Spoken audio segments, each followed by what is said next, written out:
জাতীয় পরিচয়পত্র এনআইডি সংশোধনের সময় বেঁধে দিলেন নির্বাচন কমিশন সচিব আক্তার আহমেদ। এনআইডি সংশোধন আবেদন আগামী জুনের মধ্যে নিষ্পত্তির জন্য নির্দেশনা দিয়েছেন সচিব।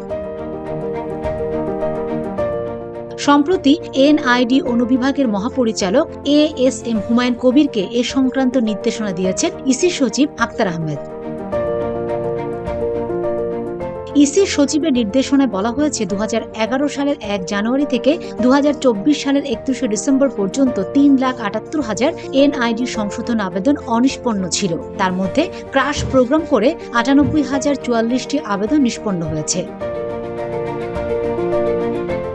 রান্নাঘর না হোক কান্নাঘর, গাজী কিচেন হুড স্বাচ্ছন্দ্যময় রান্নাঘরের বিশ্বস্ত সঙ্গী।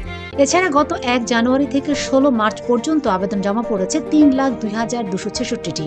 তার মধ্যে নিষ্পন্ন হয়েছে 1,79,926টি আবেদন। অবশিষ্ট আবেদন নিষ্পত্তির অপেক্ষায় রয়েছে। এই হিসাব থেকে 2011 থেকে এ পর্যন্ত 4,02,308টি আবেদন অনিষ্পন্ন রয়েছে। আগামী জুনের মধ্যে সব অনিষ্পন্ন আবেদন নিষ্পত্তির উদ্যোগ গ্রহণ করতে নির্দেশনায় বলা হয়েছে। জাতীয় পরিচয়পত্রে কোনো না কোনো ভুলের কারণে প্রতিদিনই আবেদন জমা পড়ছে বলে জানিয়েছেন ইসি কর্মকর্তারা।